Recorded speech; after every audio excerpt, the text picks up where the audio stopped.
Everyone take your seat, please. I'm ready to start. And you've all been chattering quite loudly and I don't appreciate it. Everyone sit down. Okay. So, today, can we guess what I'm going to be talking about? Do you see the papers? Yes. Today I'm going to be talking about William Shakespeare, and I'm sure that you've all heard of him. If you haven't, I'd be quite concerned for your well-being. And have you not heard of William Shakespeare? Well, that's good, because I would kick you out of my class if you hadn't. So, William Shakespeare was born in 1564 in Stratford-upon-Avon, England.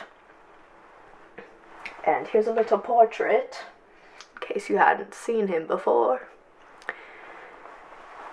There's a little bit of debate around his actual birthday, because there is no record of his birthday, but there is record of his baptism, and it was common at the time for baptisms to occur 3 days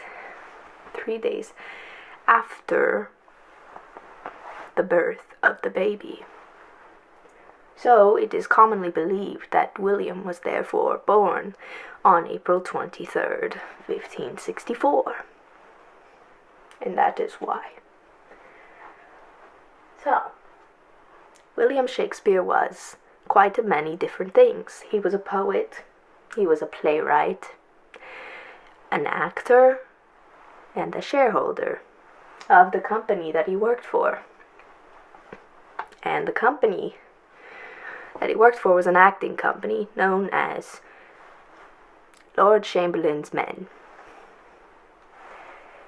And Lord Chamberlain's Men was later known as the King's Men, because the acting company later was funded actually by the king when it grew more successful. But enough about that. I wanted to talk a little bit about the historical and the social context in which Shakespeare and his contemporaries were placed in. So, just if you'll excuse me, I have my notes over here. And we're going to be using the projector screen. So, if you'll sit down and look at the projector over there. Thank you. I need to set it up for you.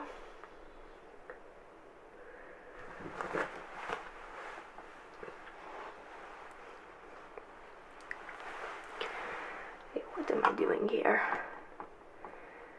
Right. Okay.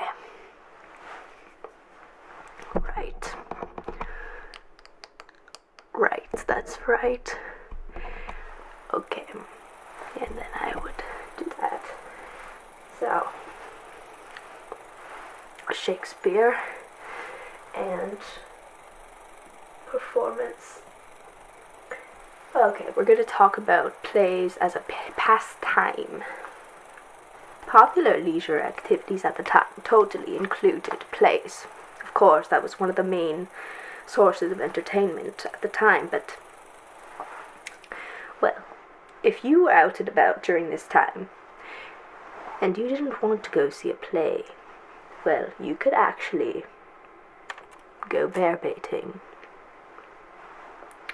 And bear baiting, what that was, as you can see by the image displayed on the projector in front of you, bear baiting was a blood sport in which bears were chained up, or bulls were chained up and mauled by dogs. Isn't that just absolutely splendid? Isn't that just amusing It's really just amusing. Yes. Well, so this likely, therefore, contributed to the violence that we see sprinkled throughout Shakespeare's plays.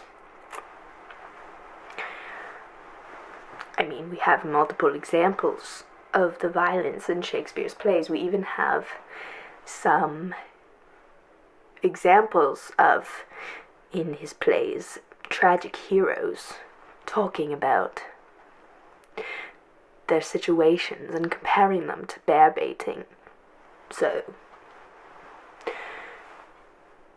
then we have another component of the time was that English plays used a repertory system, and what that means is that the plays were actually performed, different plays were performed every day. They would not perform the same play unless it would have to be extremely popular. So, different plays were performed each day, and multiple plays were performed a day. So, can you imagine being an actor at the time and having to learn all of these scripts? I mean, geez, I cannot even comprehend how these people did it, these actors, but, well, they did it. The reason why plays use a repertory system partly is because it was so exciting. It was to keep everything exciting, to keep plays popular, and also because English was a evolving language. So Shakespeare actually repurposed many words because of this. So the reason why is because humanists at the time, humanism was a big thing, and Shakespeare actually therefore put a lot of different words in his plays because humanists wanted English to be more copious and wordy like Latin. So Shakespeare actually, for example, he would put, and different playwrights would put these different words in their names. Oh, what am I saying? My words are all jumbled up. They would put different words in their plays, not just Shakespeare. This was to make plays more exciting to the audiences and enticing because it had new language in it. New language, which could be used in social exchanges. An audience member could go see a play, and then they could go and use what they heard in the play to say their own speeches, or to use what they heard in a play for flirtation in an actual social exchange, or for jokes, for example. So it was really a way to acquire new knowledge, not just for entertainment. So Shakespeare therefore invented and repurposed many words, and I have a few examples here.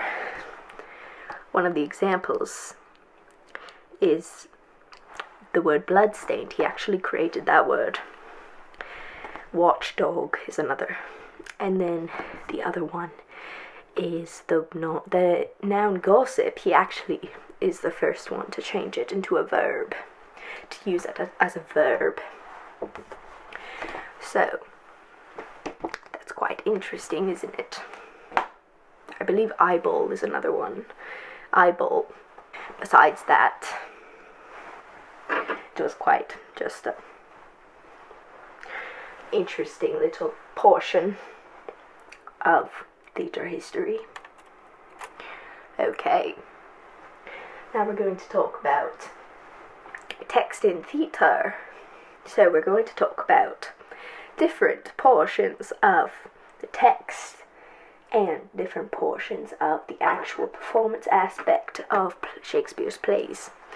So first we have prologues and epilogues. Prologues and epilogues. So there is book-ended sections that introduce and conclude the play. So I have some examples here that I will demonstrate on the projector screen, if you could take a look over there. But let me find. I'm sure all of you know the prologue to Romeo and Juliet, right? I'm sure you all know that one. Two star-crossed lovers take their own lives, right? In sweet Verona. So, that's an example of a prologue. And then we have the epilogue. The epilogues were usually used to actually entreat the audience for applause or approval of the play, which is very interesting, is it not? So, we have an example here from A Midsummer Night's Dream, where Puck asks the audience not to reprehend him, but to give me your hands if we be friends, which means to applaud. That's just one example of the epilogues and the prologues and how they were used in Shakespeare's works. Then we have the songs and letters. The songs and letters, and I'm going to show you that right there. There's some example on the projector screen. Short musical numbers and epistolary excerpts that may convey emotion, provide information, or act as plot devices. So, I have more examples for you. If you could give me a moment, I'm a little bit all over the place this morning, but it's okay. Songs and letters were typed in a different typeface than the rest of the play, and they were also, the songs were actually written on separate pieces of paper. So, as you can see right there. As a consequence, many of the songs are actually lost to the modern time, which is extremely unfortunate, but it's just the sad truth. So, but we still have some of the songs, and I have an example, if I can pull it up. We have It Was a Lover and His Lass from As You Like It, which goes like this. And Lover and His Lass, As You Like It, is a comedy play. So, comedy plays, I feel like in the modern day, everyone expects some songs in there. They might not expect, however, some songs in the tragic plays, but they actually did exist in the tragic plays, but they aren't really performed in the modern day, which is very interesting, is it not? Very interesting to me. For example, Othello has the Willow song, and I believe that probably is performed more often than, for example, Hamlet, the songs in Hamlet. But we're gonna move on. So, we have this song excerpt. It was a lover and his lass, with a hey and a ho and a hey nony no, that o'er the green cornfield did pass. In springtime, the only pretty ring time, when birds do sing, hey ding a ding ding, sweet lovers love the spring. Music was actually a very integral part of Shakespeare's plays and the plays at the time. Music was performed on the stage, songs were performed and sung. They were just very interested in the musical aspect of performance. So then we have stage design. Are any of you artists in here? Yes, you know, I know you are. You're a great artist, Noah. I've seen your work before. But stage design during this time was actually quite different. So relatively bare stages that relied instead on verbal descriptions and imagination. So here is an example if you look on the projector screen. So during this time, the stages were not really set up how the modern day is with all the different props and setting pieces. Instead, it would just be whatever was considered necessary for the play, and then it was really just bare minimal, because instead they would use the verbal descriptions in the play. So for example, we have in The Tempest, the island in The Tempest can actually magically change its appearance to whoever is looking at it. And it's described in the play. So basically the characters go like this. Gonzalo says, "How lush and lusty the grass looks, how green." And then Antonio says, "The ground indeed is tawny." So it's quite different descriptions, but we're not seeing it on the stage. They're just talking about it, and you're expected to imagine it. And then it goes on. It goes on and on and on. But that's just one example.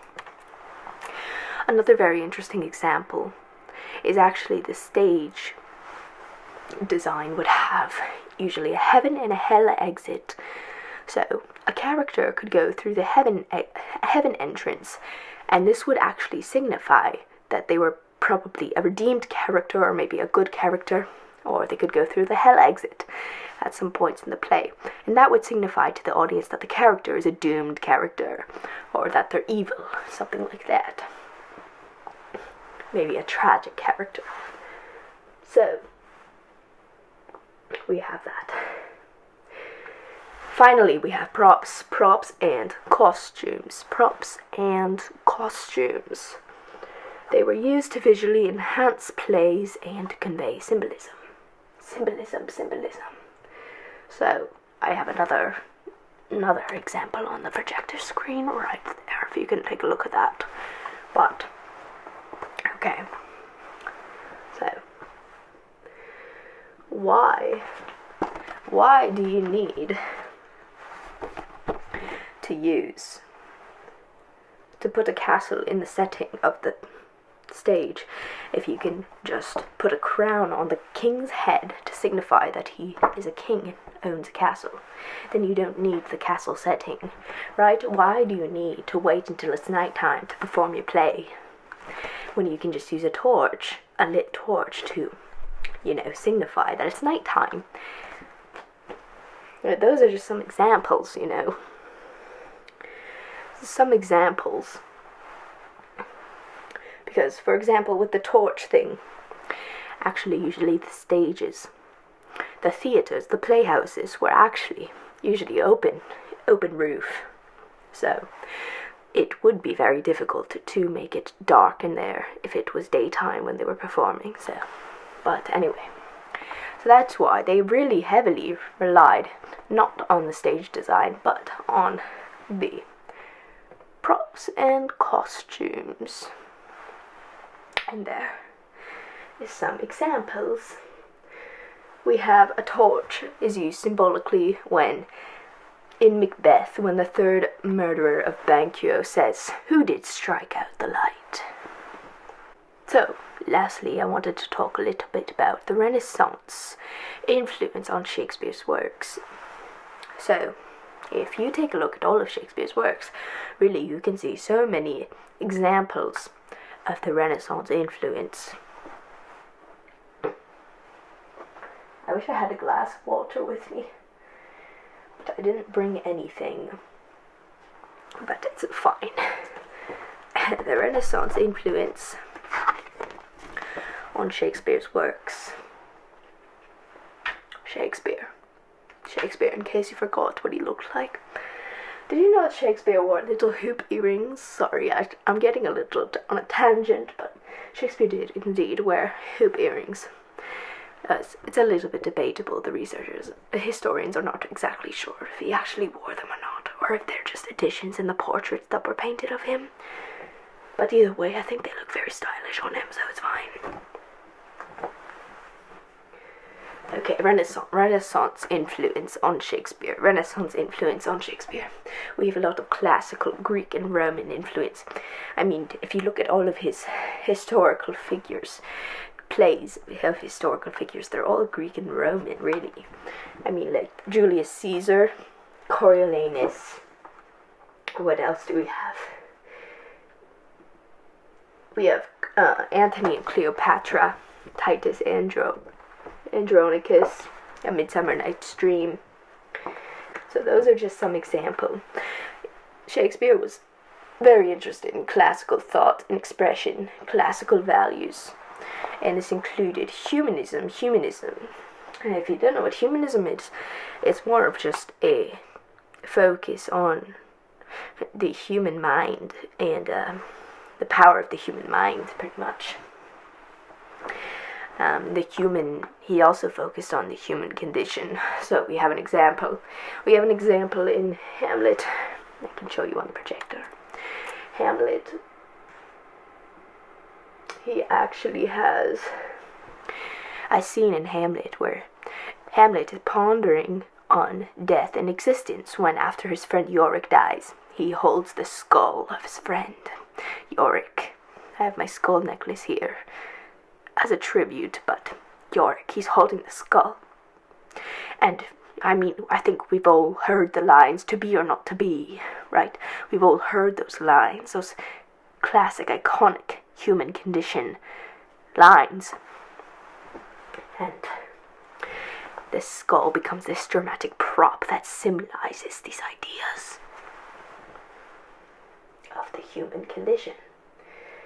He's also moving toward individualism, which is another aspect of humanism.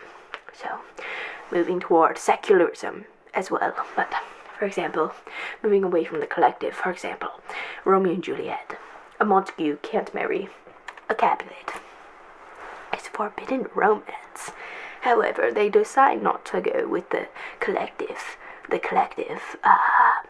idea of the forbidden aspect of this romance, and decide to go with their individual goals and motivations, and decide to go for their little escapade and their affair.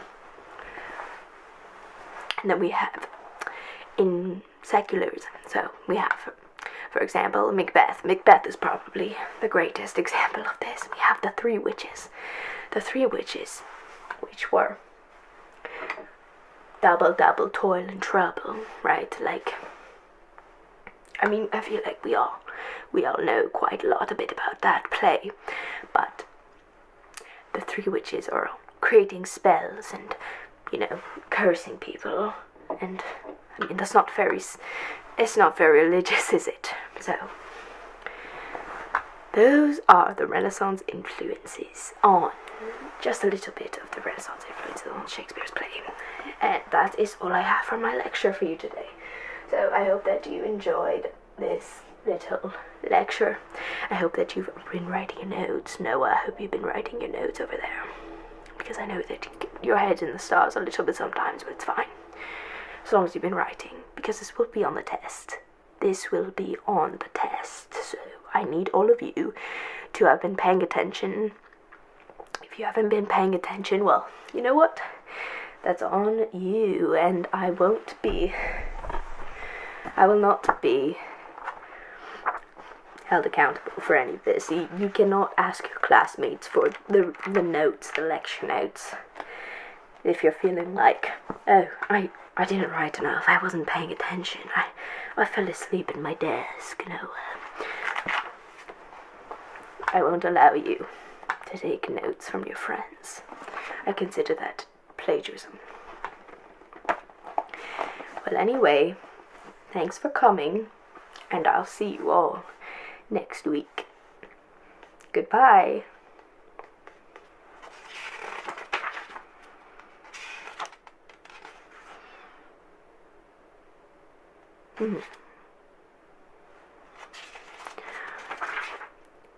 Where is my copy of Hamlet? I don't remember.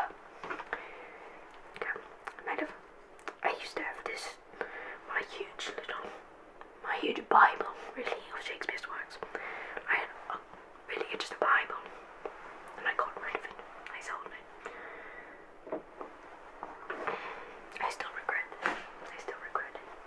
I'm gonna look at the school library actually. Okay. Yeah, I'm gonna go do that. Yeah. Again. Why are you still here? Shoo. Shoo. Bye.